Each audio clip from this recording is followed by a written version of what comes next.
Good afternoon and welcome back to the stream. I hope everybody's having a good time. Thank you for joining me. Hope you've been having a good week so far. It is Wednesday, my dudes. Having an okay time myself. Yeah, we're past the shortest day of winter. Can only get more sunny from now on, so I'm looking forward to that. Don't know if anyone else saw recently, I think I made a tweet about it, but Juniper Actius, another VTuber who makes her own models, has just unveiled a new one, and every time I think she's made the best one yet, she pulls out one that's even better. It's honestly incredible. I'm very much looking forward to all the fan art that's gonna come out of this one. Besides that, I don't think anything much has happened in the week since my last stream. No. So, let me not spend unnecessary time and just get right on to the topic of today's stream. And that is the Royal Road Community Magazine. It's something that I've seen pop up a few times in the past since I do read on Royal Road. But I've never actually looked into myself until now. And then when I saw the notification recently that there's another one starting up, I thought, I really didn't have the time to try and put in an entry for the write-a-thon. Maybe I could have a look at the community magazine. So what this is basically they put forward a little writing prompt, and then with a few stipulations, basically want authors to write a little, in theory, short story, because they will judge up to a maximum of 40,000 words, and I believe the minimum is 8,000? Yeah, at least 8,000 words by January 31st. So I think short story makes sense for this, though I assume some people do just the start of a longer running story that they then hop off from after this. Some of the previous prompts have included goblins and grandmas, immortality is a myth, or mirrors can't eat people. I think is a nice little bit of random prompt work. I've always found it very difficult to find a good website to provide random prompts. The few I've tried are very... either they give you just unusable nonsense, or they're very limited in what kind of variety of prompt they provide. The prompt for this particular iteration of the community magazine is "Dead Men Tell the Best Tales." It's obviously a little joke based on, you know, the phrase "dead men tell no tales." So you write something based on that prompt, submit your first chapter, which I believe... there's two deadlines for this. The first deadline, you have to get your chapter 1 in before January 10th, and then submit the participation form. I believe the usual Royal Road submission process takes somewhere from like 12 to 24 hours for something to get submitted. I think that's the time frame they give. So still enough time left here. It's the 8th now, so if I write something today or tomorrow and then quickly submit it, that should be good. And then you have until the end of the month to write the rest, up to 40,000 words of which will be judged. And then there's some prizes and stuff. I don't expect to be anywhere near the prizes, but I do think that I could put a decent submission in there. From what I saw, this gets less submissions overall than the Write-a-thon does, but still like in the hundreds, so pretty popular. Dead Men Tell the Best Tales. Let's bring that over here, and let's also zoom in on this page. Get rid of that. Okay. Dead Men Tell the Best Tales. Okay, they have not capitalized it like I have. It doesn't particularly matter, but my autism tells me be specific and correct. And let's title this Royal Road Community Magazine Jan 2025. There we go.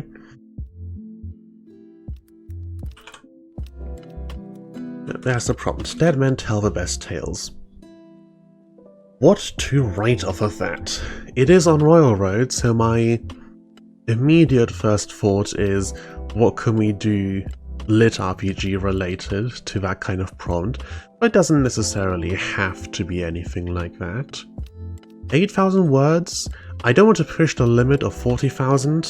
I do have a whole month, but I really don't want to overdo it with this. Oh my god, always the tech issues. I think the internet in this house is gradually breaking down, which is fantastic when you want to live stream and upload content. Anyway, yeah, so 8,000 words minimum, 40,000 words not maximum, but up to 40,000 is what will actually be taken into account for the contest. So I think somewhere in between there, like just 10-ish thousand words. Probably in 5 chapters of about 2,000 each. Was there a minimum size for the chapter 1 that you have to post? I don't think so. I think it's just chapter 1 has to be in by a particular date. It doesn't have to be a particular length. You also don't have to finish it, as I said. This can be the start of an ongoing story you intend to write. You just gotta make sure that the prompt is actually visible within those first 40,000 words that actually get judged. No, there doesn't seem to be a minimum. Okay, so 10,000 words, or 10,000 word goal, what I'm swinging for, so probably about 2k per chapter. That seems reasonable. 5 chapters across January. It is already January 8th when we're starting, so we're a week in already to begin with. One 2,000 word chapter now before the 10th deadline, and then yeah, a little more than 2,000 words a week. I think if I can't manage a little more than 2k a week, something's gone terribly, terribly wrong. Okay, so what do I actually want to write the story about? Prompt: Dead Men Tell the Best Tales. When I first read that, there were two things that popped into my mind. The first was Pirates of the Caribbean. Now the rules do specify that you cannot write fanfiction. Just to go through these, yeah, submission has to be based on the prompt, obviously, has to be written during January, must be independent, not part of any other work. The spirit of this rule is that the judges need to be able to review the submission fairly without needing to read any other book or material. Exceptions are allowed as long as you uphold the spirit of the rule. So essentially, you can't, like, if this is part of a larger world or story that you're building, it can't be too referential to other work. Like, there can't be prerequisite reading. No fanfiction, which basically covers this. No sexual content, at least 8k words by the end, and no AI slop. I'm very glad about. It would kind of defeat the purpose, because AI can pop out 8,000 words of roughly prompt-based nonsense in seconds. So that would hardly be interesting as far as a community contest would be concerned. We hate AI, we hate AI? Yes, we do. Well, you know, we don't hate AI on principle, or I don't at least, but we hate a lot of what's done with AI, certainly. Also, welcome back to the stream, Izzy. How are you doing? Yeah, so two things popped into my mind. Pirates of the Caribbean, so, you know, some kind of, not necessarily pirate-themed, but probably like pirate themed undead, and the stories they have to tell. Doing good yourself? Yeah, I'm doing alright as well. Looking forward to the changing of the seasons and warmer, sunnier weather. Yeah, pirate-themed undead and the stories they have to tell. Could be one.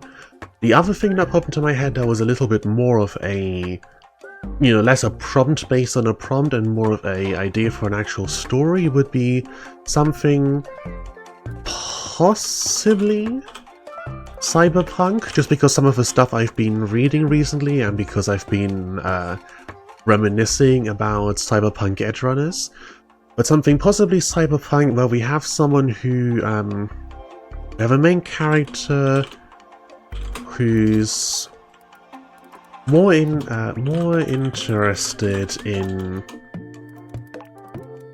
digging up stuff about dead people than interacting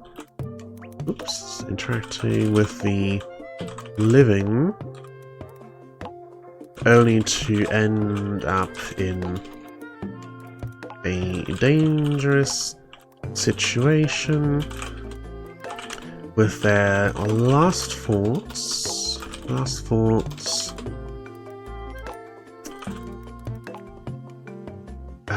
being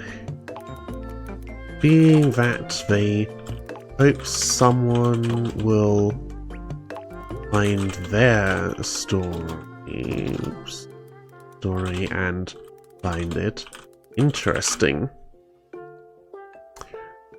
Yeah, those are the two things that popped into my head. Basically, we have some dead men who've got interesting stories to tell, and we can have 10,000 words of, you know, Pirates of the Caribbean or Warhammer Fantasy Vampire Coast style characters just recounting some nonsense they've gotten into over the years. Could be interesting. Or we can have a kind of ironic take on it, I guess, where the main character personally feels that dead people have the best stories to tell, and then they themselves end up getting added to the numbers of the dead and wondering whether someone will find their story and tell it. I think both ideas have potential. I do want to try and brainstorm a couple others before I commit to anything in particular and start writing. Let me just take a sip real quick.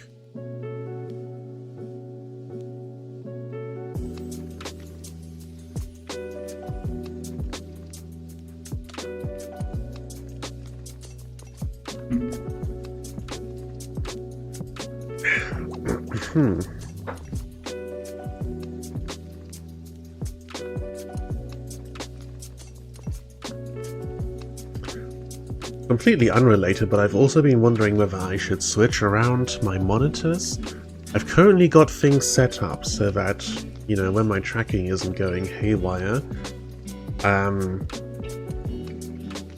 when I'm looking straight ahead, I should appear on screen to be looking straight ahead, and then I'm glancing off screen when I'm looking over at chat on my other monitor. Which I felt made sense. You know, I look away to look at chat and then I look over in the other direction to look at the game. But I might change that just because the model has a tendency to drift off in towards the right, or well, towards my right, which is my model's left, but also right on screen. Anyway, yeah, I might switch it around just so that I'm not so often staring off the other side of the screen. I'm not sure. Don't know what's more immersive, you know? Okay, so besides these two...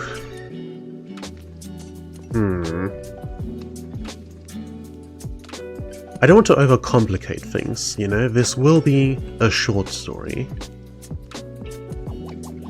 So I need something pretty concise that I can fit into 5 or so chapters over the next month. Both of these are pretty easy. Maybe a spin on one of them, you know, instead of a pirate undead. I mean, the field of undead telling their stories. Undead telling their story. Yeah. It's kind of undead in general. Is pretty broad. We can have anything there. You know, any undead monster, you know, vampires, mummies, zombies, whatever, ghosts, can have interesting stuff to tell, or we could have, you know, something. Oh, what's the term for that? Something epistolary.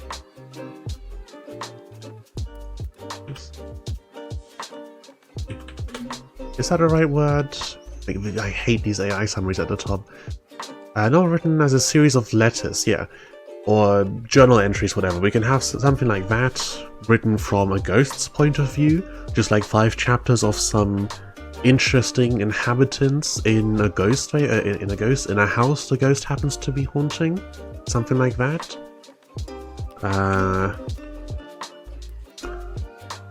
Journal entries from a ghost about interesting people, oops, living in the house. I'm trying to touch type and I'm still not perfect at it. House they've haunting. Mostly okay, but still some issues here and there. Yeah, journal entries from a ghost about interesting people living in a house they've been haunting. There's a movie... there's a movie I've watched about a ghost haunting a house, which I know narrows absolutely nothing down because how common of a plot is that? What else? Obviously we are on Royal Road, so maybe a short story is a bit too narrow for progression fantasy, but we could put some lit RPG in there somewhere. Is 10,000 words enough for me to set up and pay off a story about lit RPG and the stories they tell? Or the stories that people tell? Maybe? Lots of lit RPG skill descriptions and stuff like that mention, you know, if you have a system that's responsive and fluctuates depending on the world. You know, new classes and skills are created as time goes on, and they reference back to major historical events, then you do end up with a lot of descriptions of people and callbacks to stuff in history in skill, item, and class descriptions. So there could be a lit RPG angle to apply here, potentially. But that might be a little bit much for me to squeeze into a short story, perhaps? Might be too much to set up and pay off in a short story. And it will be a short story, like without a shadow of a doubt.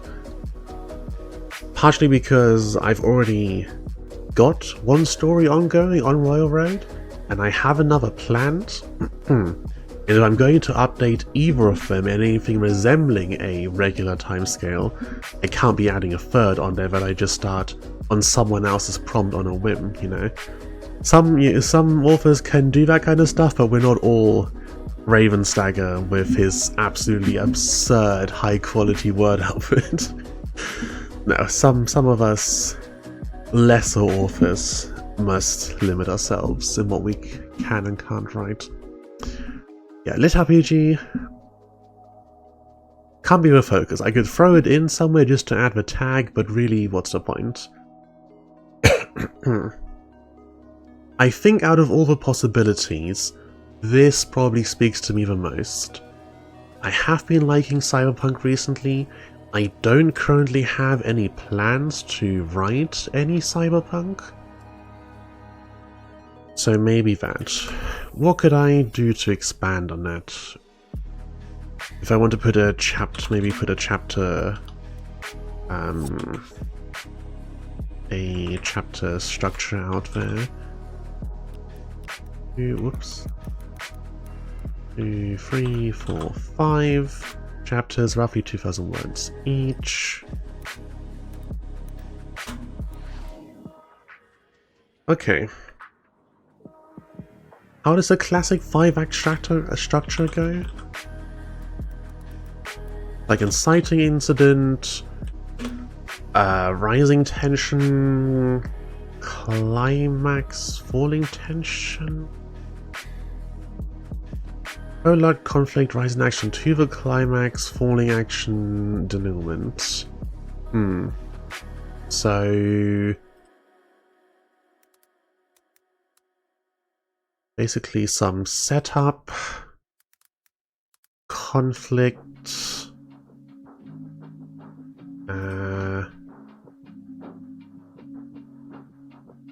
setup, conflict, escalation, and climax into the aftermath, and the outro. Oh my god. Maybe I should play one of those typing games on stream sometime. There was one last year about some kind of dungeon run thing that people were playing, and it looked quite good. That was all typing based. Could be good practice for touch typing.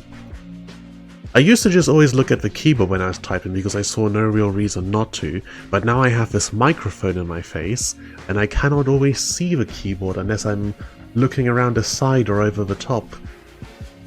So I really need to get better at typing, touch typing. Okay, so we have the MC is introduced.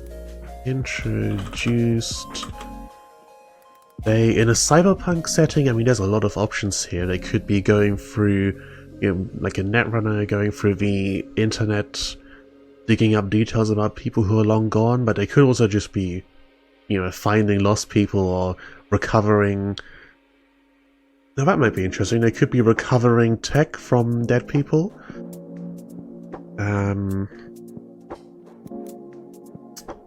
They work as someone who recovers cyberware from the dead, and as a hobby studies them and learns the stories of the people who ended up dead.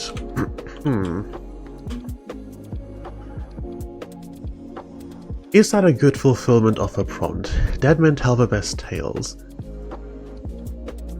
There's not a lot to really go on with any of these prompts, right? And then the sun went out, beyond the boundary, uncharted waters, mirrors can't eat people, mortality is a myth, and goblins and grandmas. They're all pretty short, non-descriptive prompts. Like uncharted waters, that's just, you know, any kind of... Let's have a look at some of the titles here. Daphne, a Plankton to Kaiju lit RPG. Beautiful, fantastic. I could not think of anything better for the prompt Uncharted Waters than the Plankton to Kaiju lit RPG. I might have to look at that one later and add it to my read later list. The blue... Yeah, I mean, lots of interesting titles here. Really, you can just do anything as long as it somehow ties back into the prompt, yeah. So this definitely fits. We can probably even do like a little title drop style thing where we have the words "Dead men tell the best tales" somewhere in the story itself. Okay, so the MC is introduced. They work as someone who recovers cyberware from the dead, and as a hobby studies them and learns the stories of the people who ended up dead. That's a lot. Considering that I was just early today writing chapter 5 of my web serial, I know there's only so much you can put into a couple thousand words. But this is workable. This is probably workable. We can adjust if it turns out to be too much, or we can just try and put a couple more words into it than initially planned, you know. There's an 8,000 word minimum, but we are very unlikely to balloon so hard that we hit the 40,000 word maximum. I think if that happens, something's gone terribly wrong. Yeah, we introduce the main character and just kind of some of the stuff that they're doing. They take a job they shouldn't out of curiosity. That would fit for someone who digs up stories about dead people that they go recover stuff from. Normally the thing in Cyberpunk is very much a don't ask questions kind of mentality. Yeah, people die all the time. Don't think too hard about it. So someone choosing not to do that would be a very good trigger for them to get into conflict. Yeah, they take a job they shouldn't out of curiosity. They end up fighting some other people trying to recover the tech. And autocorrected to receiver. Recover the tech. There we go. And then that escalates. Oh. I can't obviously have them dying at the climax of the story, even though it would be fitting. Right, like they have to be at least alive till chapter 4. I can do a chapter 5 without the main character being alive anymore, that's workable. I can't have the character die in chapter 3 or 5. Not impossible. I do think that there is room to write something like that, but that kind of thing is for skilled and experienced authors to make work. You know, someone who can really squeeze a lot of character development into just 3 chapters and then have 2 chapters of, you know, other perspectives discussing that character, and we get more context on some of the earlier stuff by what happens afterwards. Would be very interesting. Reminds me a little bit of the music video they made alongside Cyberpunk Edgerunners for the song Let You Down. They made like a whole music video telling the story of one of the characters related to the other main characters that we don't get to see in the show itself, like a little prequel thing. Always thought that was brilliantly done, and amazing the amount of just context and information and emotion they managed to put into the runtime of one music video. The amount of development without any dialogue or anything, very good. But more than I want to do for this community magazine entry, so let's stick to not killing the character off halfway. So instead, in chapter 3, the fight goes wrong.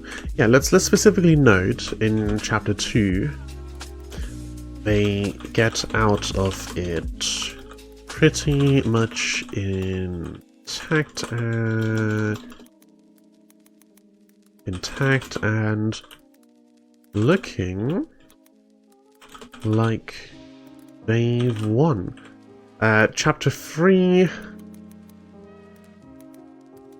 a more skilled agent is sent after them and recovers the tech.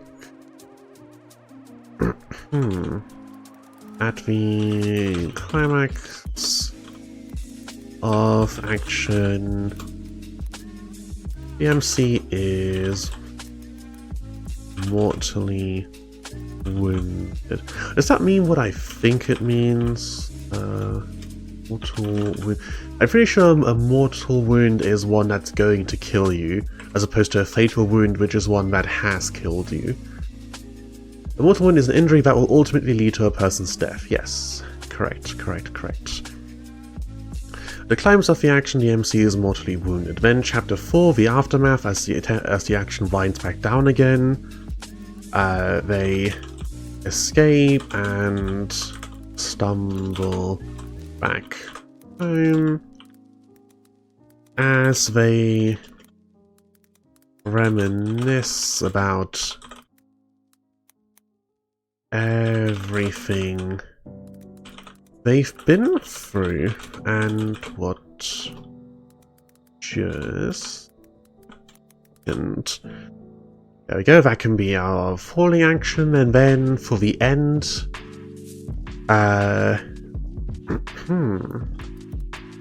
they leave a, what do we call it, not a time capsule, I guess? A will?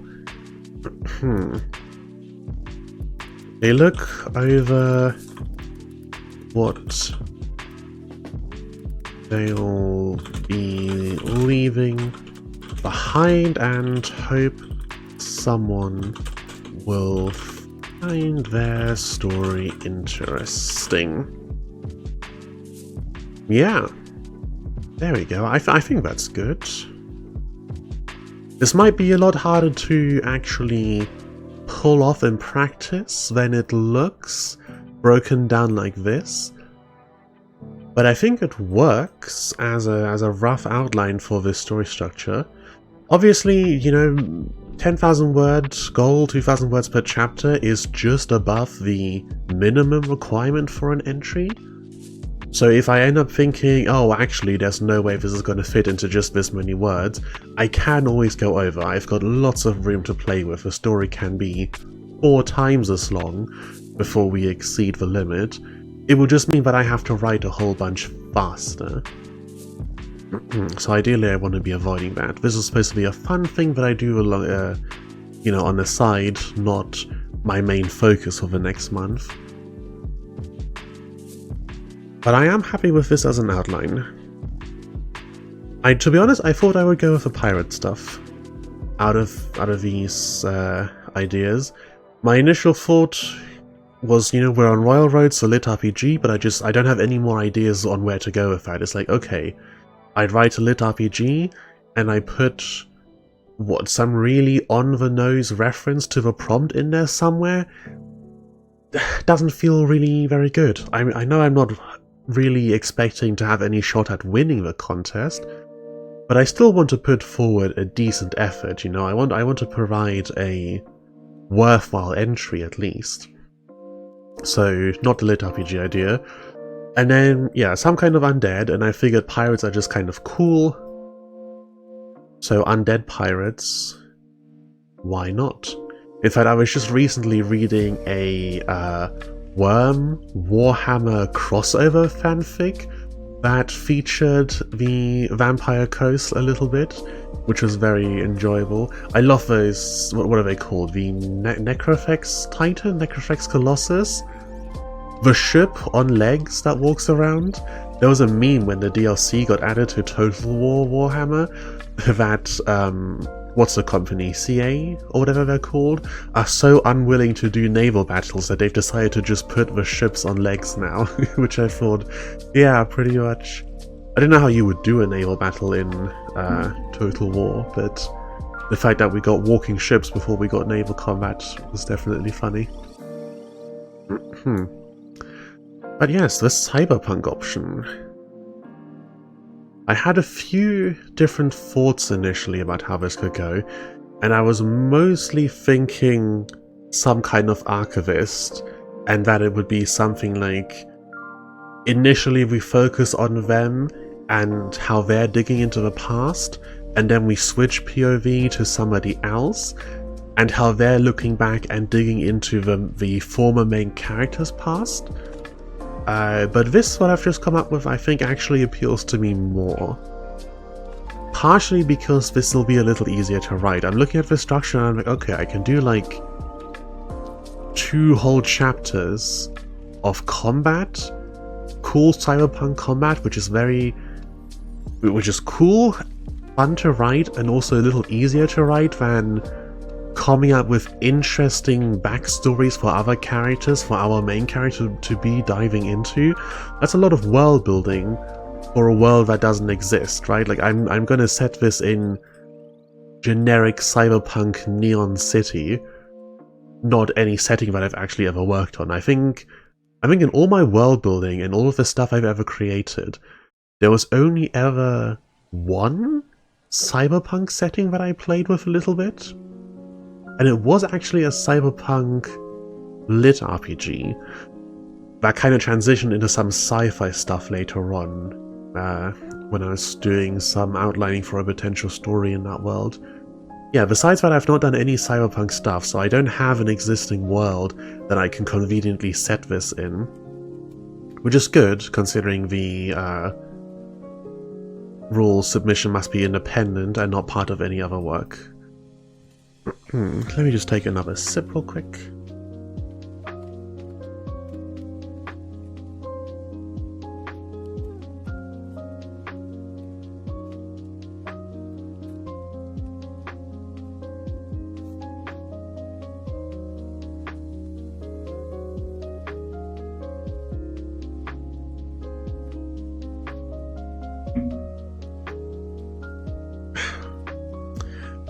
Zoom in a bit more. Ooh, not that much, just a little bit. There we go. Even in the cold of winter, a nice, refreshing drink is always pleasant. Okay, so now that went pretty quickly. We're 40 minutes into the stream. I really wasn't sure whether I would have things outlined in a proper idea before we got to the end. I could, I guess, go straight into starting to write, or I could do some outline work. What do we make the main character look like? Oh, and also looking at the structure that we've come here, especially the chapter 4 where they're reminiscing about what they've left behind and stuff like that, I'm feeling that this is going to be a first-person story, and you know, to suit the reminiscing and introspection aspects, it should be first person. Yeah. Okay, the main character. Let me pop open Fantasy Name Generator over here. And do we have a cyberpunk name generator in here? Yeah, we do. Cyberpunk nicknames, okay. Probably have to go for real names to actually get what a character will be called. I'll probably come up with something more personalized for them to actually get called by. Yeah. Okay, since what I'm currently writing in Task Force Sparkle has a female protagonist, why not a male one here? Oh, so can I pause this? Yeah, can I pause this advert? I don't want to get bloody copyright claimed because there's an ad playing in the corner or something. Their actual name probably doesn't matter that much. They will be going by a nickname for the most part, but it could be nice to slip into the last 2 chapters to have them reminisce about who they actually are and how the world has perceived them. Hello, Triangle Tall. I like myself some dumb talking names. Talking names? I'm not sure what you mean by that. I would really pal. I'm never sure where to pick names from specifically. English names because that's what I'm speaking, or I don't know, French names because I like how a lot of them sound. Not sure. What's a good nickname for someone in a cyberpunk world who goes around recovering cyberware from other people and likes to dig into history? When the town's mortician is called Ashley Graves. Okay, yes. I do like stuff like that. It is pretty good. There's an art to being just a little bit on the nose with what characters are called and what their role in the story is, and I think it's a very beautiful thing. Or just being super extra. If you ever play the Metal Gear games, what some of the people in that series are called, or Death Stranding, was it? One of the characters is called Die Hardman, which is one of the most incredible names I've ever heard. Die Hardman. I need to play that game sometime. Say hello Okay. to iPhone 16 Pro Max and save £288 Who is talking? in the What? Vodafone Big Winter Sale. Oh, there's Plus, save up ads. to a further Fantastic. You put ads on my lo-fi music that I'm getting for free off YouTube? Okay. I mean, Rat would work. It's a really simple, on-the-nose name for someone who goes digging through trash and history in the dead. Buzzard or Vulture, yeah, something like that, some kind of animal that goes picking over the dead. I think Vulture maybe has already an association with corporate types in a cyberpunk world. I've seen a lot of people in corporations in Cyberpunk get called vultures. But Buzzard, perhaps? One of the characters in Stray Cat Strut is called Raccoon as well? Or maybe they call themselves Vulture anyway, specifically because they don't care what the corporate types think of them. Yeah, Vulture or Magpie perhaps? Because they're picking up the shinies off of her body. Rat, Vulture, Magpie.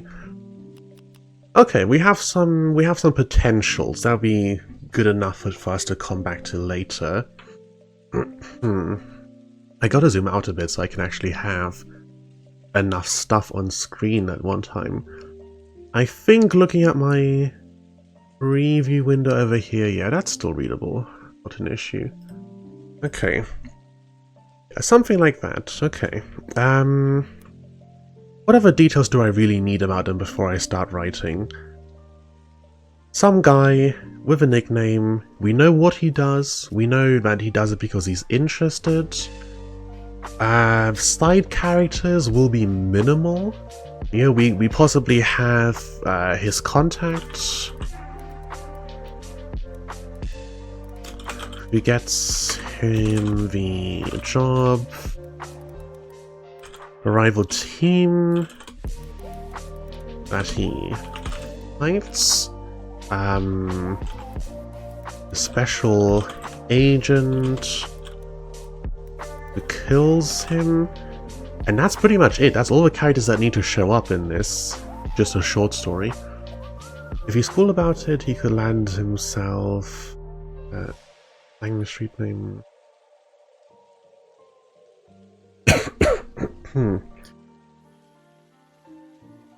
Yeah, well, I shouldn't put too much thought into it.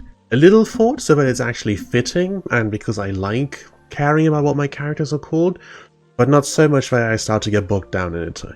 Because the last time I tried to write a short story, it went terribly, because I ended up writing, I set myself like a couple thousand word goal for the short story, and I ended up writing a couple thousand words worth of notes on the background and lore of the short story, which is not ideal at all. The special agent, I think I want to care about a little. Like, the contact is just some guy, it's a voice on the phone. They have a bit of banter, maybe. Doesn't need to be anything more than that. The rival team, who cares, They shoot at each other and maybe shout some things. I might think about their descriptions later on, but they're really just guys out there, The special agent, there's room there to do some extra stuff in terms of the theming and the commentary. If we think about Cyberpunk Edgerunners and that final scene, big spoilers if you haven't seen it, super good show, definitely worth watching. But at the end of Edgerunners, when Adam Smasher shows up and the way he talks about our main character and how he discusses that he might be a good mental construct to revisit later and fight. Something like that in here, to have the agent also interested in dead people and the past and comment on it and how different their view is to the main character's view, could be good, As I said, I want this to be straightforward and easy, but I still want to do a submission to the contest that's actually worth submitting. I currently have 5k words of planning for a supposed 50k story that I hope one day actually hits Royvote. Oh, I know that feeling. It's so easy to get so caught up in all of the cool details and all of the stuff that's just going on in the background before you ever actually get to sit down and start writing. Yeah, definitely. I don't know how many words worth of background stuff I have now for what I've got published on Royal Road. Probably not too much. I hope not too much. The problem is I moved from my text document over to an app called Obsidian Notes. So my notes are now all spread out across different pages where I've just got snippets of each bit of lore and world-building character and stuff, so I don't know anymore what the word count is. Now it's actually just extensive blueprinting of the stuff that will happen. I don't know how other people like to do it, but this kind of thing is my structure for short and long stories in terms of planning. I just kind of go, okay, here's roughly the chapters, I know roughly how long they'll be, and here's what I think will happen in that chapter. And to be honest, I rarely actually stick entirely to what I've got laid out here. The most recent chapter that I'm currently writing for Task Force Sparkle, I think when I outlined this chapter, I had it covering something that I've already wrapped up 2 chapters ago now. Some stuff was way longer than I expected it to be, and some stuff basically got condensed down until it wasn't even part of the story anymore, because I realized with other stuff I'd written it didn't matter. Honestly, it amazes me. When I first started getting into writing years ago, I looked at all of those, the common writing tutorials where they talk about planners versus pantsers and the writing styles, and I thought to myself, how could you possibly make the story up as you go along? You've gotta have that stuff planned out for it to make sense. And then I tried writing myself and I just immediately realized, oh no, how could I ever start to plan this out? I've got to get some writing done before I know where it's gonna go. Complete reversal of opinions. Yeah, so coming back to this, the special agent. We can have them contrast the MC because they also dig into the dead, but with no interest or reverence. They just take from the dead and care about the living, so kind of a reversal of what the main character is doing. I can only do a Bible blueprint. Yeah, you gotta figure out what works for yourself with something as complicated as writing. It definitely is an art form more than it is a science. Let me just take another sip quickly.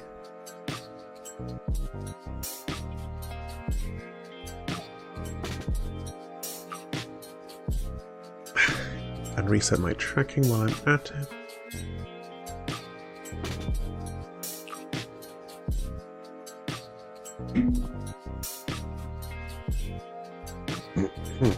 Okay. Now continue on. Is there anything else off the top of my head that I need to cover first? We have a rough story outline. We more or less know who our main character is, and the handful of other characters that need to be in the story, the roles they serve.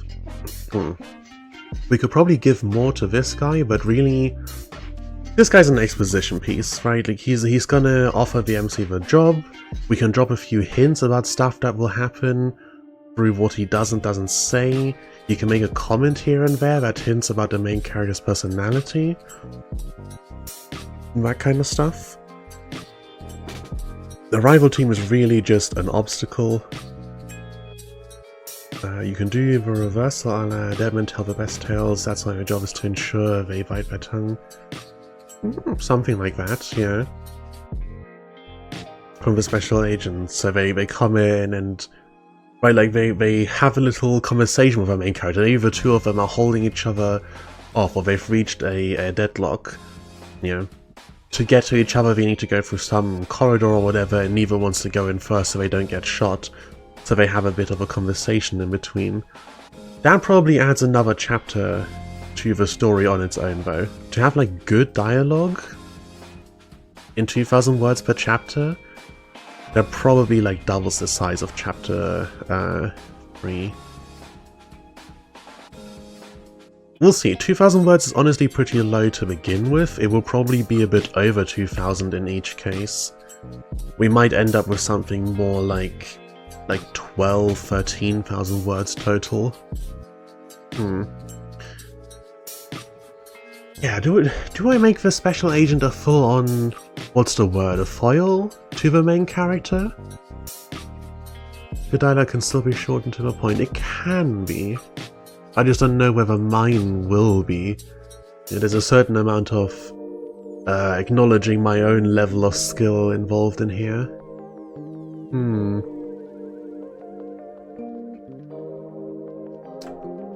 If I really want to contrast the two of them, that does mean I need to put some good setup in for our main character. Which I can, like the entire first chapter will be dedicated just to introducing them. It will just be them in their own thoughts going through some records and having their opinion of each person that they think about, you know, looking around their home and maybe picking out what pieces of cyberware they've got, or what, I don't know, other gear they've picked up that used to belong to someone else. But there will be a good bit of characterization in here to start off with, that we can then move on from. My line of thinking is that the shorter the story is, the more each set piece has to matter. Yeah, definitely. The less words you're using, the more it matters what each of those words are. So, for example, if you're describing something, you can't just describe it as scene setting. Like, when this guy shows up, and we talk about what their appearance looks like, every bit of that appearance has to tell us something about them as a character. So, probably by contrast, how the main character looks has to tell us something about them. So for example, if we introduce the main character and if we introduce them as a person in the first one, in the second chapter where they take the job, they then have to gear up. So we have them looking at themselves in the mirror, looking at their gear as they're putting it on, and each piece will tell us something about them depending on what it is, and depending on what they know about it. Like if they talk about something they've picked up and the guy they took it from, and what they remember about the guy is, I don't know, if they pick up some super fancy, very powerful gun, and what they remember about the gun is that it belonged to a guy who had a locket of his family on his person when they found his corpse, that tells us something about who they found and what they care about with the people they found. If we then, by contrast, have this guy with, I don't know, shiny new stuff that's just been taken fresh off the shelf, but he still talks to the main character about the people that he's killed and about the stuff they can get from the dead, clearly they care about remembering and honoring the dead in very different ways. I'd be more concerned about you writing off 2 out of 4 your actors as completely unimportant. Yeah, it depends. I mean, you can put a lot of focus on characters, but you don't necessarily have to, at least in my opinion. I know some people feel differently about that. Like off the other world-building YouTubers I watch, for example, Red from Overly Sarcastic Productions has a few times in her trope talks talked about various tropes that kind of sideline characters and how she feels like that doesn't particularly work. I personally feel like a character is just another tool in a story, really, and what relevance they have and how much focus they require depends on what they're doing in the story. So could I put way more focus on this guy and have him more important? Yes, in theory, but I could also put that same focus on a piece of equipment or a particular observation that the character's work makes, or a location they go to and what emotional reaction the main character has to it, and do that instead, you know? In theory, I don't need to have the contact character at all. I can take them out and just have them receive a text message saying, here's your next contract, location, what you need to recover, and then have that be that.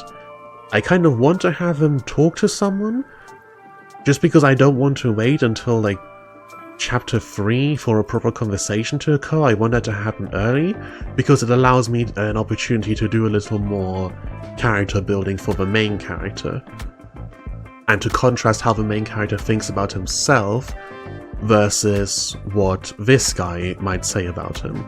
So he's not unimportant, none of these people are unimportant to the story, but what's important about them isn't the characters themselves, you know?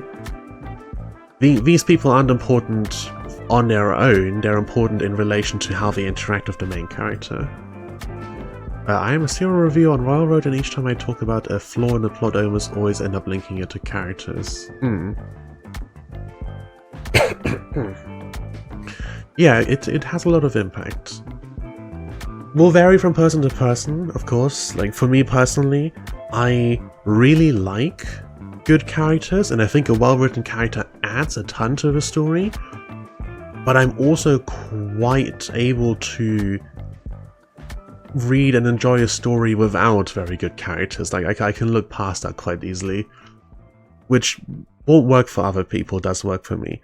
I would still like my characters to be good, but I think in this case really the main character is the one who needs to be very good.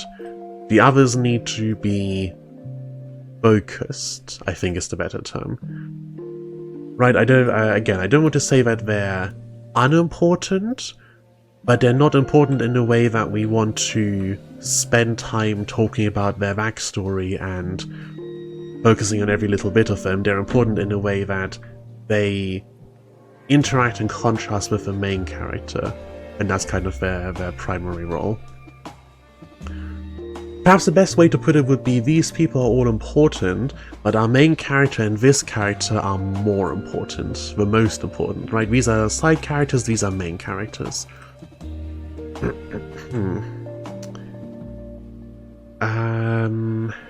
What was I talking about before? I guess just characters, right? And what else I need to think about? Oh, the contrast between our main character and the special agent. Yeah, I think there's definitely something to be done here with how they interact with the dead and with the living, and how that is reflected in the way they carry themselves and how they look and stuff. So I will have to definitely take a few words out for descriptions. Descriptions are going to be pretty important here. And it's going to be character descriptions. So I'll probably cut back on the background details. You know, we'll put a line in here and there about the sounds of the city or the smell or whatever, but I won't have a full-on scene where it's like, oh, and here is the beautiful neon backdrop of Cyberpunk City number 7.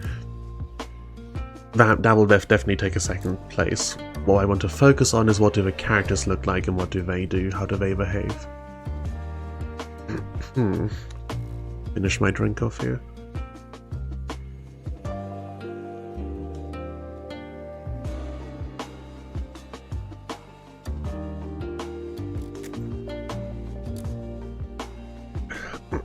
Let me write some notes here so I don't forget this stuff for later. Less focus on environment descriptions, more on character descriptions. Yeah, less on environment, more on character. Focus on what characters wear and wield more than appearances, I think. Link that to other people that don't appear in the story. Really focus on the main character's relationship to the dead. I am reminded that I always think about entering the community magazine and then remember that on the off chance I win something I have no use for it. Yeah, the prizes, there's some, like a month of author premium and an ad run? Yeah, ad campaign. The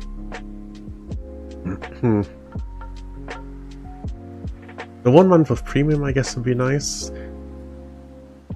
The ad campaign, I mean, yeah, I've got a serial on Royal Road. I don't know that I necessarily need an ad campaign.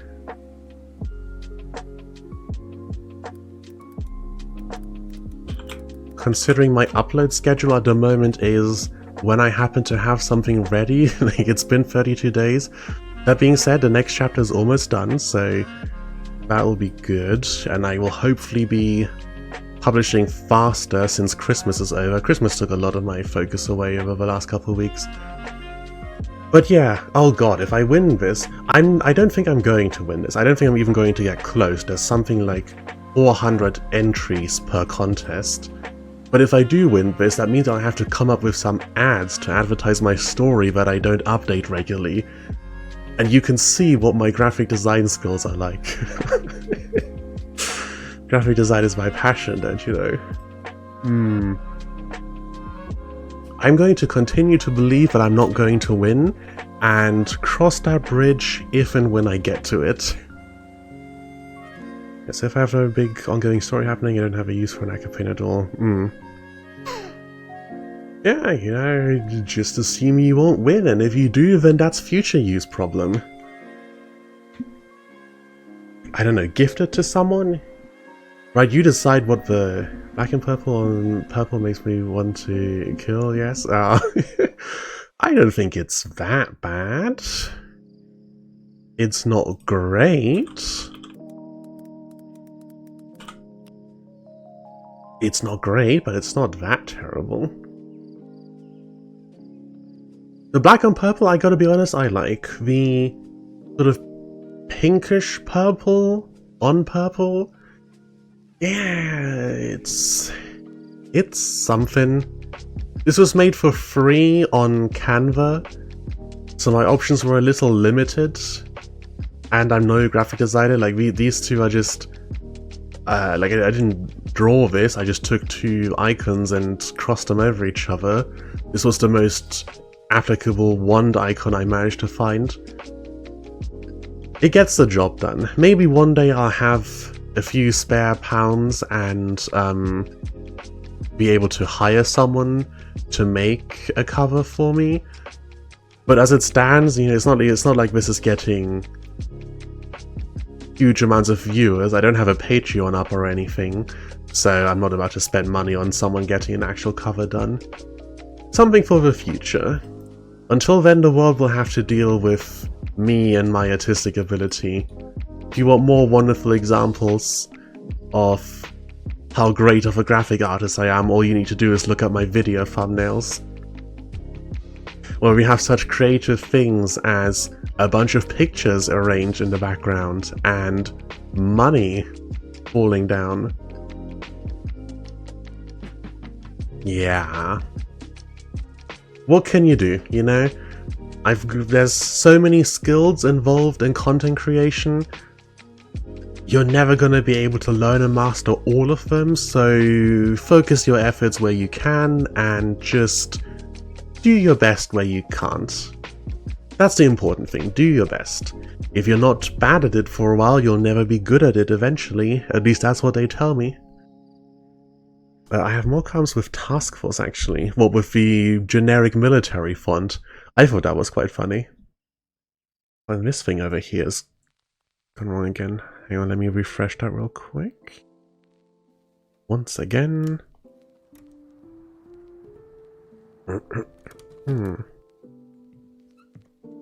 No, it doesn't want to refresh. Okay, whatever. Whatever. Who needs working tech when you're a VTuber? Scuff is what we live on. Right, any other notes from earlier that I need to write down? Yeah, less focus on environment descriptions, more on characters, what the characters wear and wield, more than their appearances. And then lots of talk about other people. So we can tie it into a theme of dead men tell the best tales. I suppose maybe I should put a note or two in there on why the main character likes to learn about history so much. I could just stick with Vulture. I could just stick with a very non-descriptive, oh, they're just more interested in learning about history than they are in the messiness of dealing with the people around them in a cyberpunk world. And that would probably be good enough. Is there anything more interesting I could do with it though? Is there something if there's some reason I could give them that really ties into the story? And I suppose for it to tie into the story, it will have to be mirrored by the reason why the agent is interested. Now I have actual trouble registering. There's something written in black. I can read it easily once I notice, but noticing it requires a lot of intent. With a lighter, curvy sparkle writing underneath, that probably draws your eye more first than the writing at the top does, which will blend in a little more, especially because there's the black bullet design above it. Yeah. Too late now. Well, not too late. I could totally go and change it, but I'm not going to until I have a much better idea. I've seen worse covers do better on Royal Road, so it's not the end of the world. Yeah, so contrasting motivations. What do we need to contrast? We need to contrast why they're interested in the dead. How they treat them. And because humans like doing stuff in 3s or 5s. What's another thing I can put on here? Yeah. Why do they care more about the dead than the living? Or do they even? Because that could be another thing, right? This person... Yeah, what did I write before? They also dig into the dead, but with no interest or reverence. They just take from the dead and care about the living. Okay, so why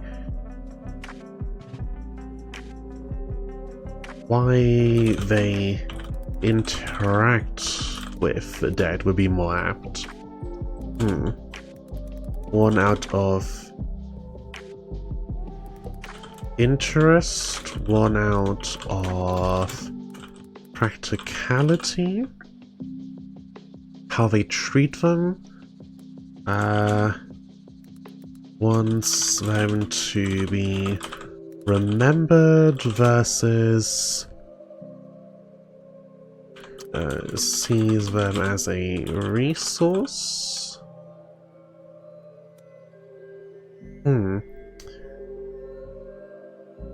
It's always a case of chaotic craftsmen. Literally just words and shapes, and it's forever unpopular this week. Oh, chaotic craftsman. I've heard of that one. Is that cover on some kind of like grey background? Oh, that's Discord thing. Some kind of grey background, I want to say. Yeah, this one. Chaotic craftsman. Because this is like actual graphic design, you know? This is not we joke about doing graphics design. This is like, oh yeah, we have thought about, you know, this stuff is at an angle and what font to use and got things in the back in the dotted pattern. It's a lot better in a lot of ways.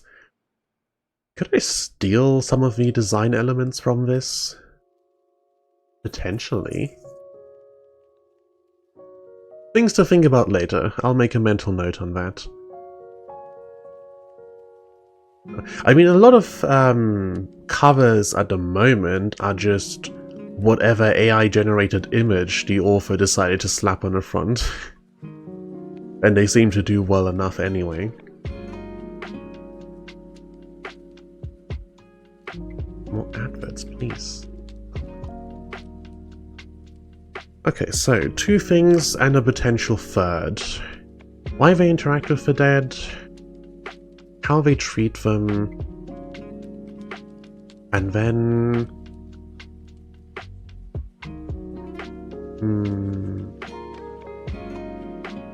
Graphic design works as any other work of art. Cleverly obfuscated yoink. Steal everything.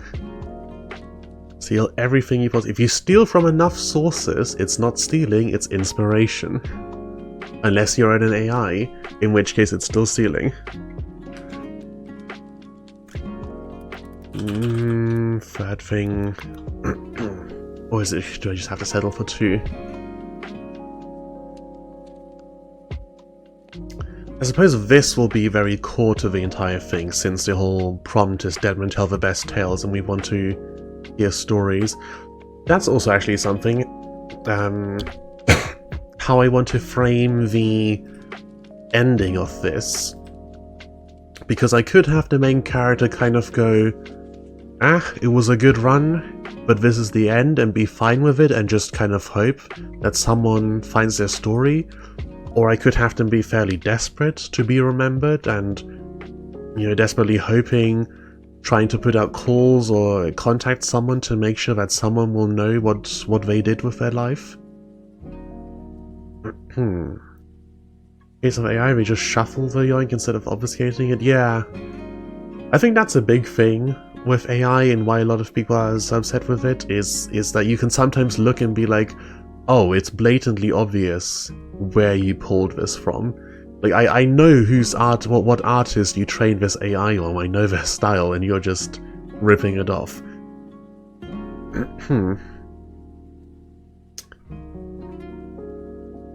Yeah, I probably don't personally want to write something super depressing, so perhaps having the character end it all with just being like, I guess it's as far as it goes. Hope someone tells my tale. That could be good. You know, with what I said earlier about the name Vulture, like, you know, outside of Cyberpunk, even in the real world, describing people as corporate vultures is a thing. It could be a little funny to have that be the name of both the main character and the agent who kills them. Like, this guy's code name is Vulture, and our guy's street name is Vulture. That's a little funny.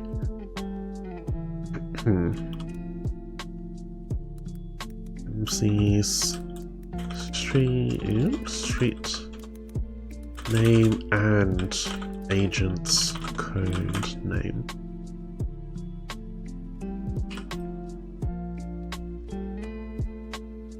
Yeah, have it be both, why not?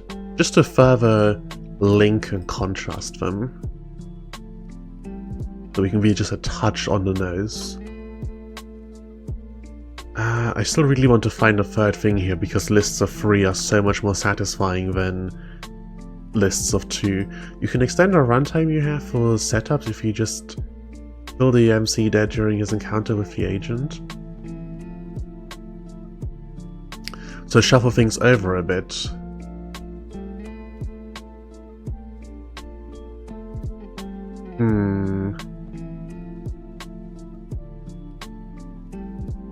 Yeah, I kind of took the 5-act structure as an inspiration on a whim, but in theory, I can cut down on these, like make it 1 chapter of them stumbling back home, and like the final chapter of them stumbling back home and reminiscing about stuff or looking over stuff and thinking about how they'll be remembered. And then the chapter before that is, oh no, because you said if you just kill the MC dead during their encounter with the agent.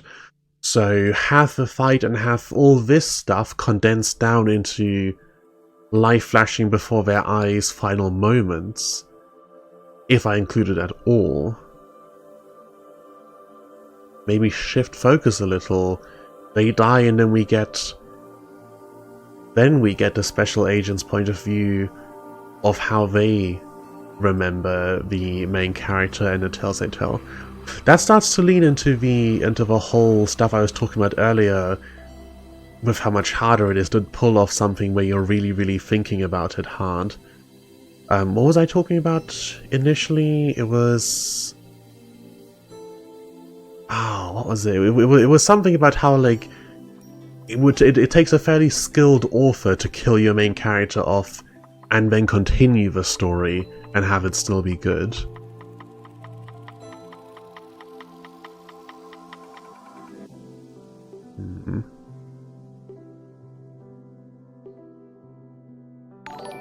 After ideas on how I can prepare myself, just do it. Mind if I cleverly yoink MC scavengers for their gear and dice bit? Hey, go for it. If you've got some ideas for your own contest entry or your own story, absolutely. I'm not holding a monopoly on Cyberpunk Parts Scavenger. I was talking earlier about how one of the other potential ideas I had for this setup was, instead of it being scavenging for physical parts, have it be a netrunner who's going around in the net and finding, you know, digital footprints of people. And you can pretty much do that with the same setup and the same story structure, and then have it be just digital instead of physical. So lots of options to play with here. If you get some inspiration out of it, absolutely go for it. Superstar, hello, how are you doing? Thank you for following. Hope you enjoy the stream. Supposed to do anything to be on time with contest entry, so I'll just do it for the lulz. Yeah. Right for enjoyment, that's why I'm doing it. Speaking of which, yeah, contest entry, I do definitely need to... After stream, I'll sit down and take a couple hours to write chapter 1, so I can submit it and fill out the form before the closing date. Was it the 10th? Yeah, as long as you participate by January 9th, IDLW, last time zone on Earth. I like how Royal Road does this. Lots of different companies do their, closes at this time in this time zone, and Royal Road is always, as long as it's still that day somewhere in the world, you're good. Hello, how goes it? Doing good? Yeah, doing pretty well. Coming up with a story idea for the Royal Road Community Magazine. Haven't taken part before, but I figured, it's a bit of a shorter thing than a write-a-thon, which you really gotta put your foot down and pedal to the metal if you want to meet that word count. Had you done afterwards and yeet the link your way? I'm curious to compare the result. That would be interesting, actually, yeah. I will probably, not chapter 1, because I gotta get it done quickly, but the other chapters, since I've got until the end of January, I will probably stream myself writing those chapters. It will be interesting to compare what directions we might have taken the same prompt. Keep fleshing this one out for now a little bit. Anything else stand out to me very really? We were just talking about having the character killed by the agent a bit more quickly. I think for my personal vision of the story and for how I want to write this, the main character having time afterwards is important, because for the first couple chapters, they're just kind of going through things as normal, and their interest in other people and their stories is very far removed from how they think about themselves. And then suddenly this guy comes in and they think, oh no, I'm going to die. How are people going to think about me in the future? So I think for what I want to write, I need these couple chapters afterwards, and I need this to be in first person so we can be in the main character's head as they come to some realizations. What those realizations will be, I don't know yet, but there will be some realizations, definitely. If you're not afraid to be cursed, I can follow you. People tend to fall off the face of the internet once they get on my follow list. No, I'm not going anywhere anytime soon. I've got too much stuff planned, I've just gotten back to live streaming after a bit of a break over Christmas. But besides that, as I showed earlier, I've got the YouTube channel going on. I'm currently working. I'm partway done on the next video here, which is going to be talking about a bunch of stories from the last write-a-thon that ended in December, because there were a bunch of good ones in there, and I, fool that I am, thought, hey, why not do a cover of like a bunch of them? We had like 1,000-something entries, and I picked out like 30 stories to go over, when the previous couple episodes had like 8 max, I think. Huge mistake. Huge mistake. I don't know what I was thinking, but it will get done. And then I've mostly written the script for another video. The last one who I cursed said exact same thing, my YouTube channel, and still disappeared. Yeah. Because you can never know anything for certain, but I am fairly confident. Thank you for the follow, it is much appreciated. I want to get to 50 followers because I do have some emotes that I got commissioned. And I need 50 followers to qualify for affiliate so I can use those emotes.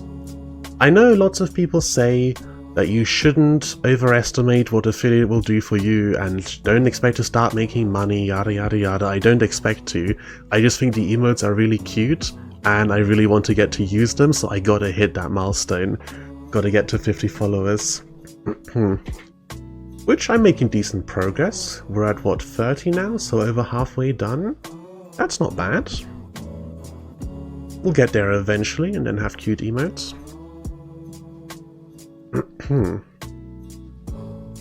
Yeah, so I'll stick with this structure because it works best for just... I don't know if it works best for the themes that I'm going to be talking about and the themes of being remembered and what the memory of the dead means to you. But it does work best for just what I personally feel like writing, which is always a very good thing to keep in mind when you're coming up with a story is, are you actually going to enjoy writing this thing? Pretty important. Pros of affiliate, you get emotes and ads. Cons of affiliate, you get ads. Yeah, advertisements. And when Twitch randomly changes their mind and it's like, hey, actually from now on, we are going to force you to have ads at the start of your streams and whenever people, join new, despite the fact that we all know it pushes people away. It's not great. It's not great, but what can you do? Unfortunately, that is the price we pay. If I could change Twitch's policies on ads, I would, but if I must suffer through the advertisements in order to get cute emotes, then that is a price I'm willing to pay. You have to run ads yourself to undo pre-rolls. Yeah, I know lots of streamers have a timer set up, and I'll probably do a similar thing and just be like, hey, I think every hour, this is when we've got to run our ads, and then take a short break while those are going on, and then come back and continue.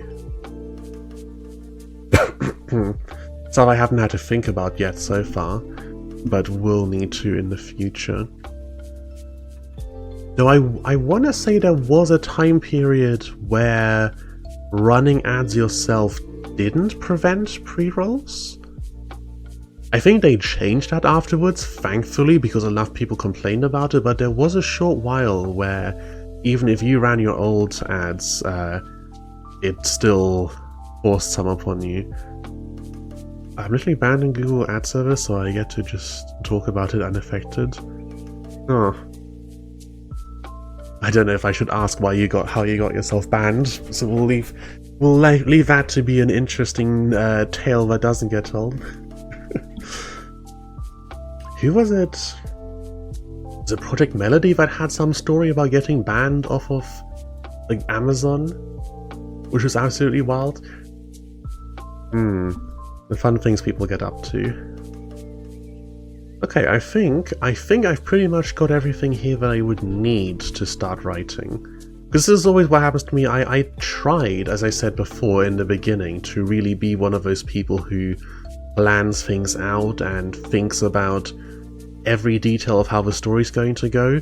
And then I realized partway through that a lot of the details I was writing down weren't all too relevant, and I couldn't decide what else I needed to world build until I actually started writing. At some point I gotta just get some words down, and I might remove them. I have started writing stories and then gone, hey, actually, this isn't anywhere near useful for what I'm doing. I just gotta start completely from scratch, which can be very useful in its own way. Realizing what doesn't work. It's not that they ban me personally, they cover banned an entire... Ah, I see. Some country has a policy that they don't want to comply with, so that they decided not to operate there. That was a problem a few months ago, wasn't it, with, what's it called? Helldivers 2? Where you needed a PlayStation account to log into the game, and like, I don't know, a couple dozen countries PSN just doesn't operate in, so those people in those countries can't play it because they can't make an account there. Very unfortunate, very irritating. People getting basically region locked out of an entire game. I got it wrong? No? They can't abandon an entire country. And not because of a policy thing. I don't know, is it Russia? Is AdSense currently not active in Russia? I can't imagine where else is currently would get banned. So chapter 1, no text, no heading 3, because I don't like to make the text too big, and I know I could just adjust it, but I do like it a little larger than the normal. PSN does operate in a couple dozen countries and does not operate in the rest of the world. Oh, I thought it operated in most countries and only a few it doesn't.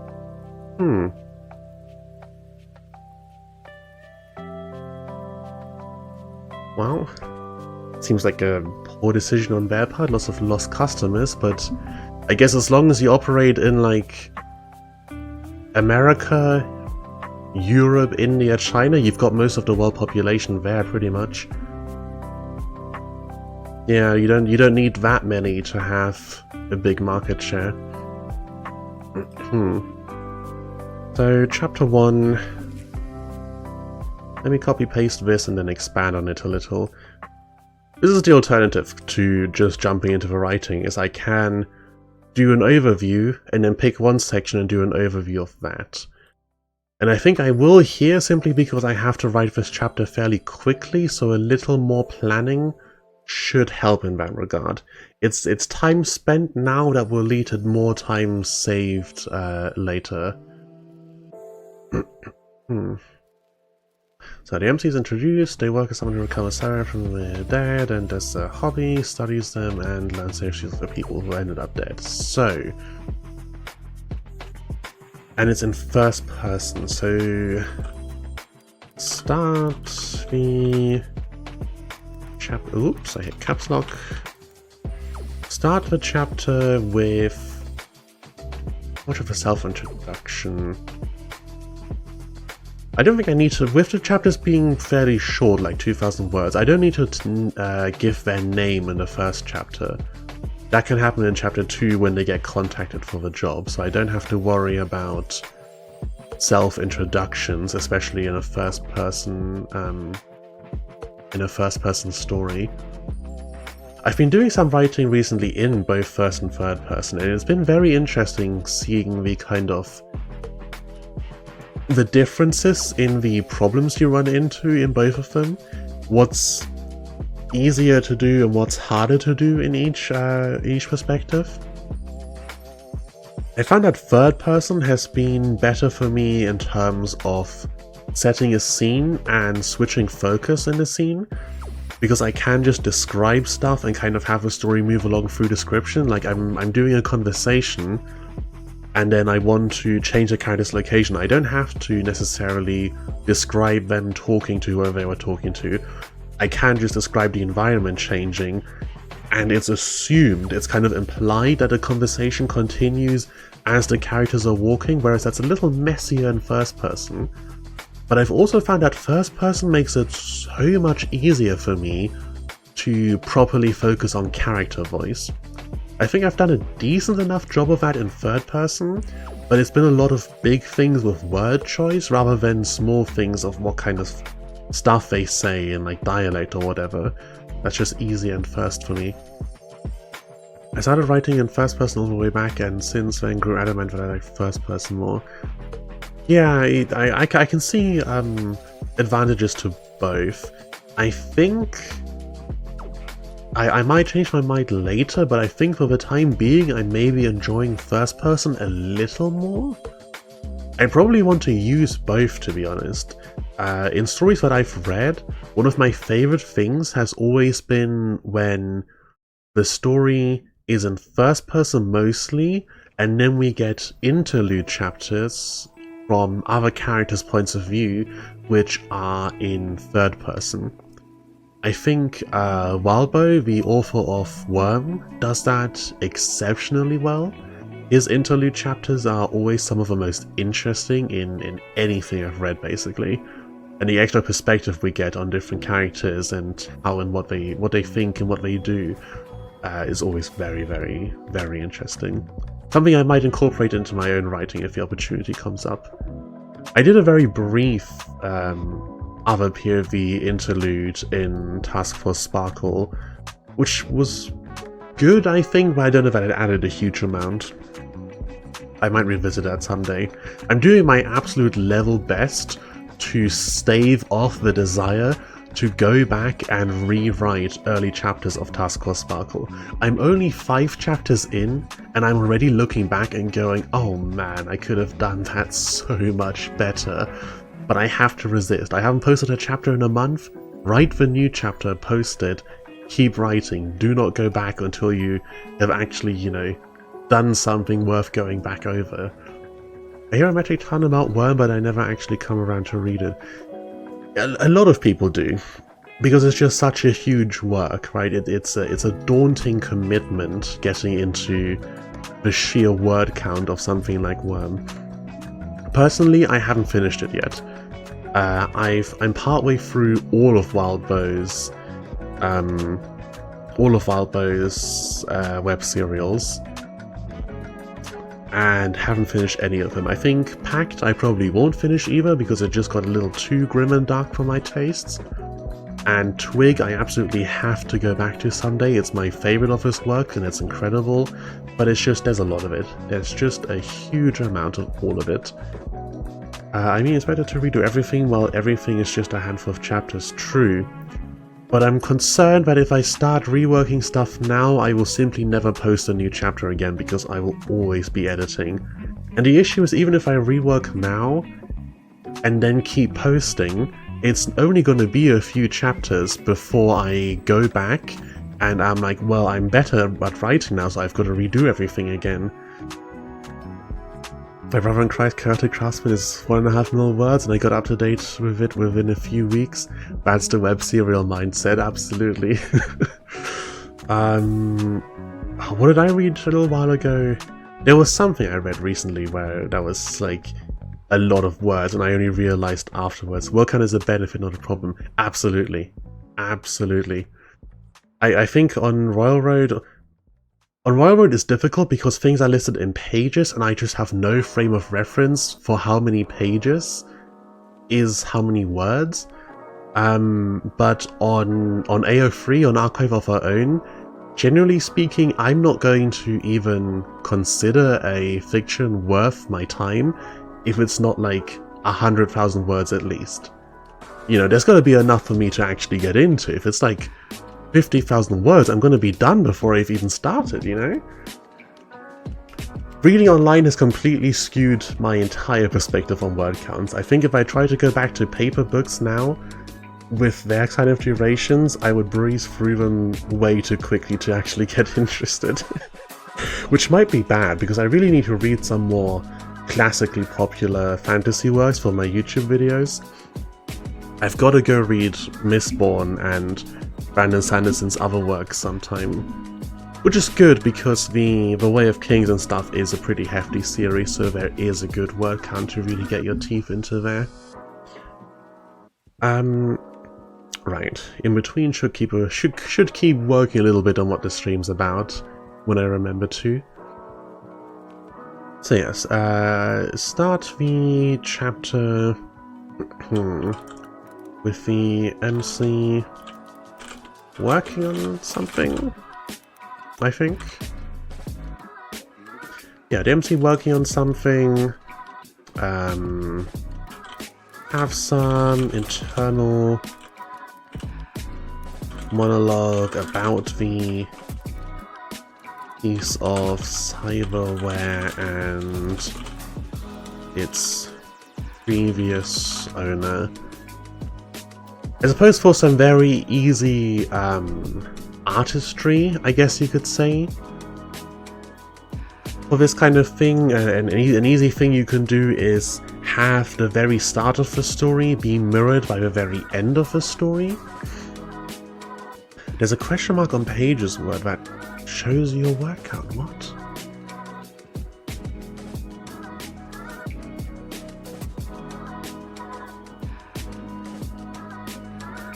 Oh!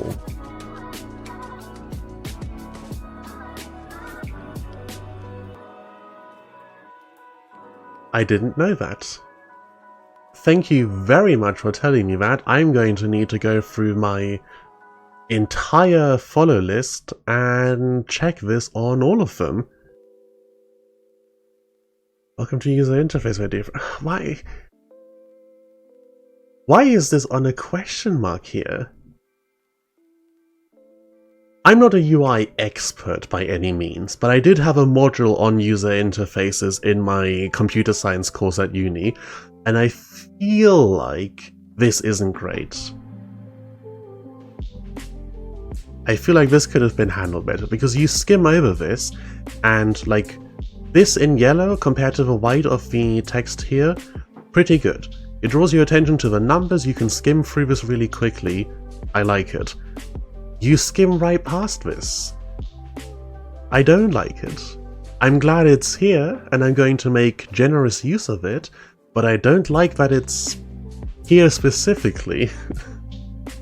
Okay. Thank you very much for that bit of information. That's going to become very useful in the future. Alright, word counts on Railroad are in fact available. Yeah, mirroring the very start of the story with the very end of the story is a very easy way towards having your themes be a little stronger. So if the very end of the story is his final moments as he's dying and thinking about how he'll be remembered, then if I link back to that specific bit of cyberware he's working on in the beginning. Never said a word about good user interface, did I? No, you did not. If I link back to the specific piece of cyber, we could even add an extra layer to this.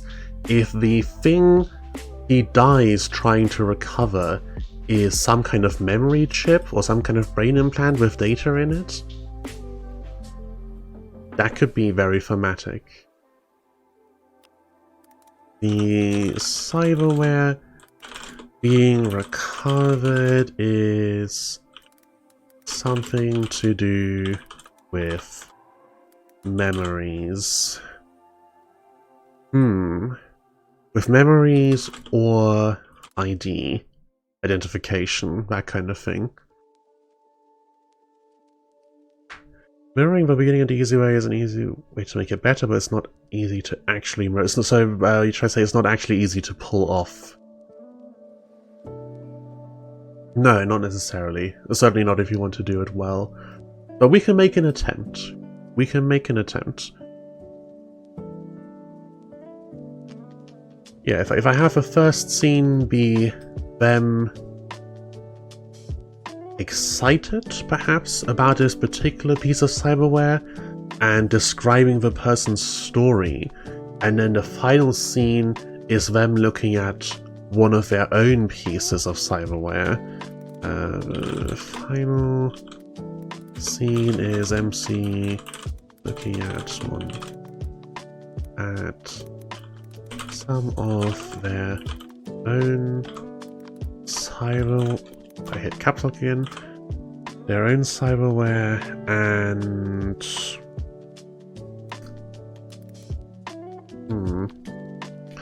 sometimes wondering about this piece of cyberware and its previous owner, where the MC is excited about the life they lived. And the final scene is looking at their own cyberware and thinking about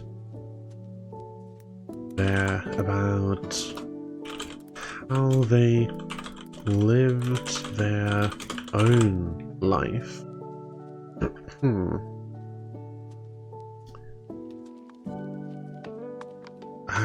I guess in a really, really basic on-the-nose kind of way, from the perspective of like data archiving and that kind of stuff, we could start him off with him complaining that there's no like comments on this person's custom code, and their final moment is them going into the code on their own thing and adding a little note somewhere.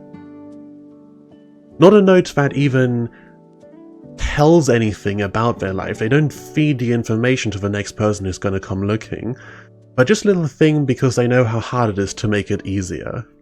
That could be nice, I think. I would then need to put something in the middle of a story that speaks to that kind of thing, and their choice to be nice to the next person along. But there is potential there. They complain about the mess of their custom code and the lack of comments, which makes it difficult to decipher. They add some comments to their code to make it easier for the next person. Very easy idea to get swept away with here, because I'm immediately thinking about how I could incorporate themes of like how each generation treats the next and making things better for the people who come after you, instead of feeling like it's because you had to struggle for it, they should have to struggle for it. But at that point, we're pulling away from the initial prompt, which is dead men tell the best tales. So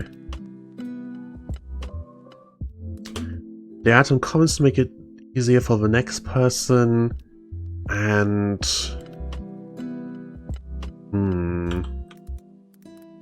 think about maybe they. Oh, here's an idea.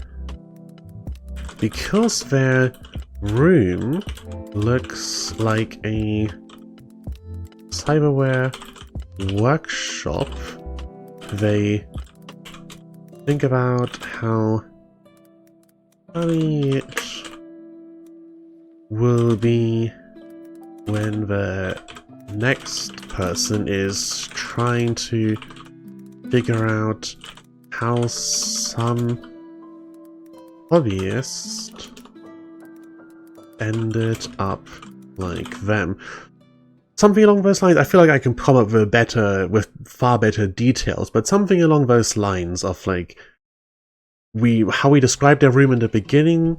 We make it look like someone like the workshop of someone who's just really enthusiastic and interested about history and learning about people, which you probably wouldn't associate immediately with a ruthless cyberpunk mercenary that goes and rips cyberware from dead people and sells it on to whoever gave them a contract. And then at the end, they're just sitting there thinking like, oh, I'll give the next person along a little bit of a leg up, because they're gonna have a hell of a time figuring this story out. But it will be worth it when they do. And that can be the overarching sentiment for them as a character, where we were talking about, you know, the contrasts of like, how much, here's the third thing, how much effort they put in. The agent just wants answers quickly because they don't care, while the MC puts extra work in because they find it worth it. There we go. A little bit of extra sort of thematic weight for the story as a whole, but still specifically tied in to the idea that dead men tell the best tales and they are stories worth hearing because they are so good. That, I think, is a decent premise. I think I'm pretty happy with that as a starting point, and I can start writing something from here. Which I think means that will probably be the end of today's stream for now. Yeah, so the first chapter of this I've got to get written pretty quickly. It is the 8th now, and the deadline is the 10th, or rather the deadline is like midnight on the 9th. Yeah, as long as you participate by January 9th, midnight, last times on Earth, you have until the end of the month.